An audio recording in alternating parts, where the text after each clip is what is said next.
Hello, everyone, and welcome to a very special edition of Tekken Talk. As today we will be talking about the Tekken 8 closed beta test.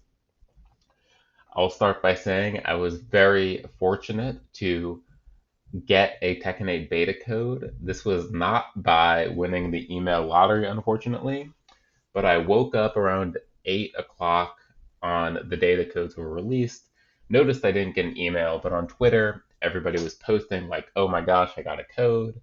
So I searched hashtag Tekken8, found someone who got some spare codes, and that person was very kind in providing me with a PC code. Um, Nothing more than a thanks necessary. I offered to give a shout out on the podcast, but very humble guy. And I'm really happy with that experience. And I was indeed able to get into the PC playtest. So let's talk about all things CBT today and have a great episode. So, the first thing I just want to talk about is some very first impressions with the overall game. And yeah, right off the bat, it seems fantastic. It seems like they have fixed or addressed a lot of issues with Tekken 7 from the netcode. The netcode is significantly better. It's not the best ever, especially compared to like Guilty Gear Strive, but it's really, really great. Specifically, any like 4 bar or less than great connections still feel really good. The cross-platform play that again was absent in Tekken 7 feels super great. It's wonderful to be able to play against PlayStation 5 players on a PC. It means you get matched up much more often. Graphically, I mean, the game is pretty stunning. And one of the biggest things that I think they improved on with Tekken 8, I don't know if this is a consequence of the new engine they are using, but the performance has just been, and I'm assuming it can get better, has just been improved so much. I can play Tekken 8 in 1440p on my PC with lock 60, high to medium settings, whereas Tekken 7, I have to play in 1080p with mostly low settings across the board to maintain 60 frames per second. And considering how much better the game looks, that is a huge, huge improvement in terms of performance optimization. I'm assuming it's a consequence of the engine, but the game just looks absolutely fantastic. Other things to talk about as it relates to comparisons to Tekken 7, the overall function of navigating things such as menus, getting to where you want to be in menus, getting into a match, quick rematch, just the general quality of life features have all been significantly improved. Instant rematch is in the game, so when you're done fighting an opponent, if you both click rematch, there's no get ready for the next battle, 3 minute wait time, or what felt like 10 minutes. You're just right back into the game, and it's really, really great. So that's kind of my general thoughts as it compares to Tekken 7, and now I kind of want to get a little bit more specific. Um, so my first day was Friday, and there's still another day left, but I mainly spent time with Fang, Azucena, and Law. Fang is who I really grinded out the ranks with. Azucena, I've just been messing around, and same with Law. And one thing that they've really nailed, which I know they talked a lot about in kind of the marketing leading up to this game, is the character personalities all really shine through in the sense that they've really focused on what make each character unique and enhanced kind of those properties. So, for example, Azucena has like 30 different ways to dance. Why does she have so many different ways to dance? But it's great. And in fact, Azucena is probably my favorite character design in the game right now. Not just because she's new, but because there's so many details and so much care put into this first new Tekken 8 character. She feels kind of like a step forward in terms of personality, the same way that Leroy and Armor King, for example, in Tekken 7 did, right? When Leroy and Armor King came out in Tekken 7, their characters were just dripping with personality. Same with Kunimitsu, in a way that some of the base roster hasn't. And I'm glad to say that the whole cast has kind of been brought up to that level of being super unique, super flashy, and Azucena in particular just has so many unique moves, so many different stances that really just like it feels like you're partying in the best way possible when you're playing Azucena or when you're watching Azucena. When you're playing against Azucena, there's gonna be some frustrations, mainly because of her evasiveness. But we'll all get used to that as time goes on. Fang Fang is awesome in Tekken 8. Now, of course, they're going to make some adjustments, but the current version of Fang seems to have been a little bit toned down compared to the rest of the cast as he was in Tekken 7. So he's still extremely strong, but he seems to require a little bit more of a game plan and a little bit more varying your offense to be effective with him. And he just feels much more like a martial artist in a sense where you're mixing up different moves, you're thinking about the way you have to think about spacing is a lot more interesting because a lot of his long range attacks have been somewhat weakened. So when you're mixing up down back three, you have to think a lot more about am I in range for any mid? And yeah, it's just great. Tekken 8's character personality really just bleeds through. And part of the way it does so is with the heat system, which I do want to talk a little bit about, of course, because the heat system is the new mechanic or main new feature in Tekken 8. And now that I've finally had hands on with it and played around with it some, a lot of my fears have been somewhat quenched, I would say. So my main fear with the heat system prior to playing the game was essentially, is this making every character Akuma from Tekken 7?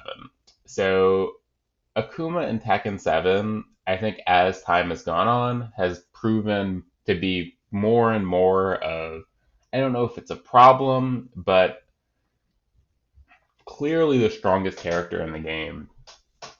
There's really not really a question about it. For those who don't know, right now in Korea, there is the final TWT tournament, or like Masters event, I think, in Korea called Uprising. And it has just all kinds of talent there from Ulsan, Lohai, Ni, and some Pakistani players such as Atif Butt and Arslan Ash. And Atif and Ni played a set Katarina Ni versus Akuma Atif. And just to be clear, I don't think Atif or Atif needs to pick Akuma to beat Ni. He's plenty strong to beat Ni in a set otherwise. But I mean, every round or almost every round that Atif won, and it went down to final round, basically just came down to down three with meter and just destroying and blowing up me. Down three, I think, has proven to be the most powerful move in the game by far. And my fear was, is Heat Burst or Heat Smash giving every character Akuma's down three? And naturally, a way to balance the game is to buff everyone equally. Um, However, the power level of certain moves, my concern was, okay, is the whole round going to be built around getting this kind of one move out?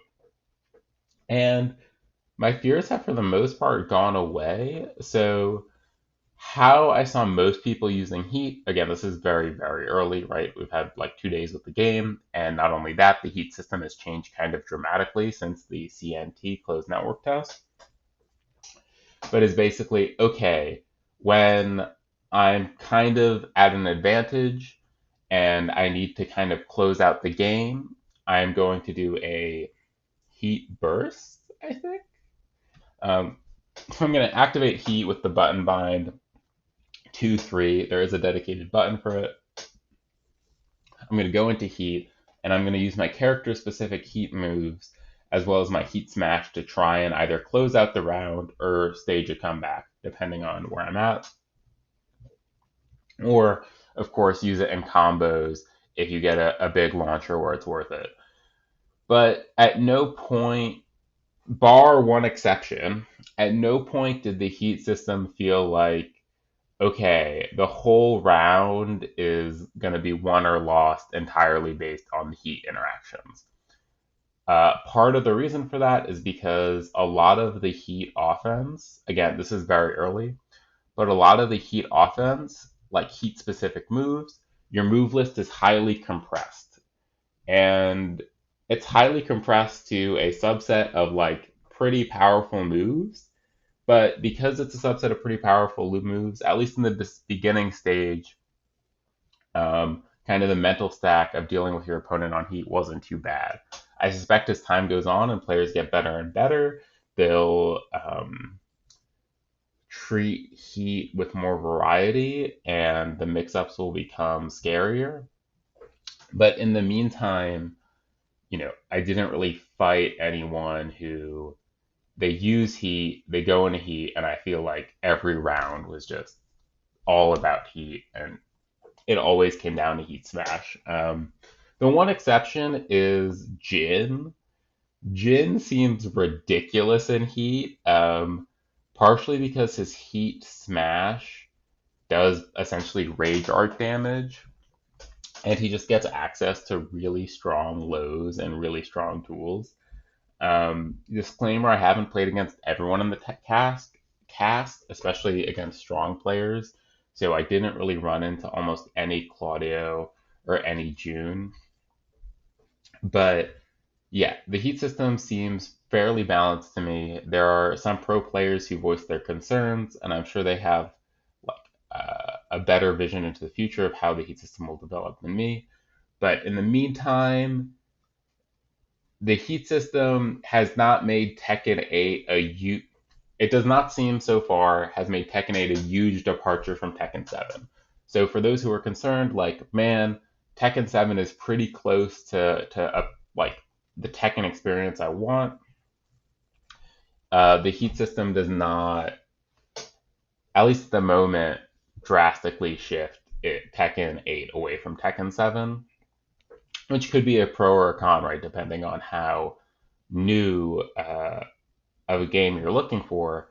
That being said, some of the generic mechanics, I think, actually separate out Tekken 8 and Tekken 7 just as much as the Heat system. So let's talk about that. Let me just take a sip of water real quick. So some of the generic changes that I think are huge is one, backdashing. So just tapping back as opposed to Korean backdashing is significantly faster. And what this meant for me, at least, is when I'm Korean backdashing, if I'm kind of at tip range, or if I just mess up a little bit and I do a back, it actually feels pretty good. So there's quite a bit of leeway in the sense of Korean backdashing all the time in every situation to move back from your opponent seems less of a necessity. And I'm imagining for new players, this will be huge. I'm imagining low level or like lower level gameplay will build up or at least look more advanced. Just because I think players are able to move a little bit more than they were in Tekken 7 without high execution.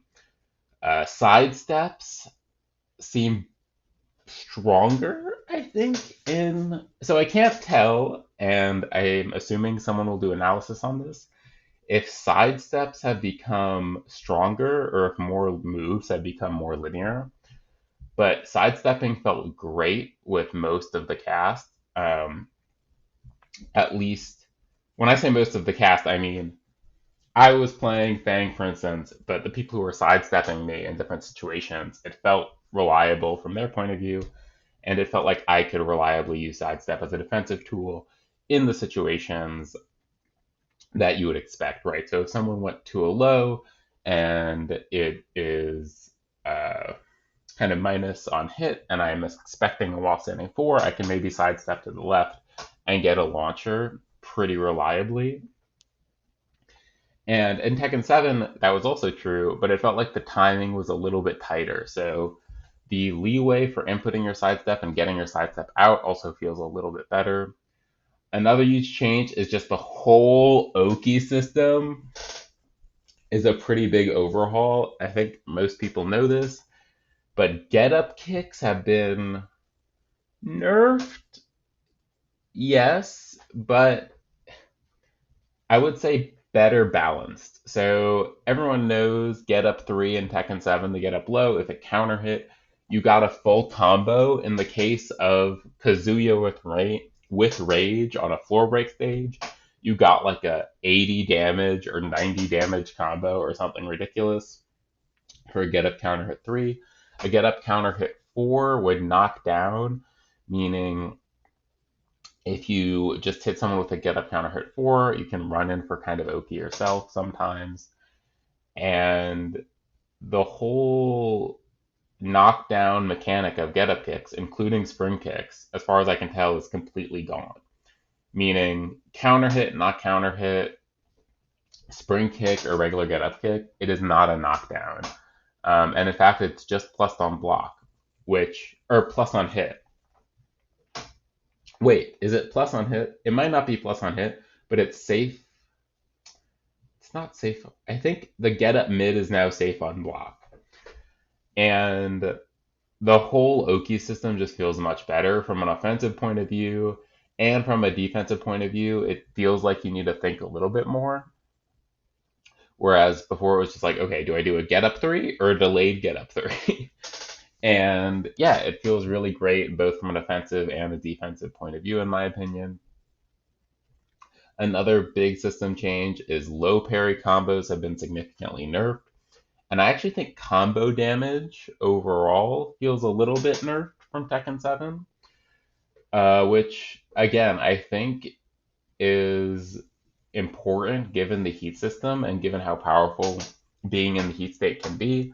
So I'm pretty sure the design philosophy is okay, if we scale back combos, then that means kind of your heat offense becomes more important to capitalize on because if you're not in heat or if you don't have heat and your combos do significantly less damage, then the number of times you need to combo an opponent to kill kind of goes up.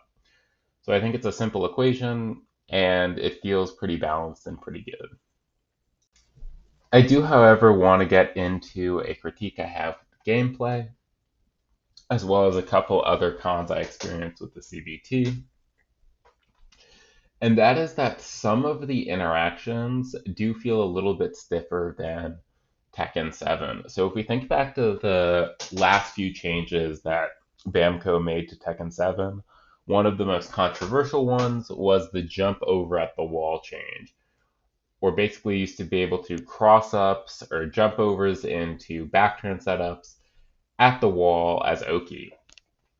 And that change was removed and it kind of led to a little bit more of a stiff feeling in terms of wall Oki, as well as a few more like weird side switching interactions. And I think because of that stiffness, which remains in Tekken 8, there's quite a bit, at least I found, of weird side switching, and it feels pretty unnatural, I think, because of the limited movement with like jumping and some of the animation locks, I guess. I'm not really sure, but there is quite a few times where you'll have the weird side switchy interactions where at the wall your Oki basically feels very like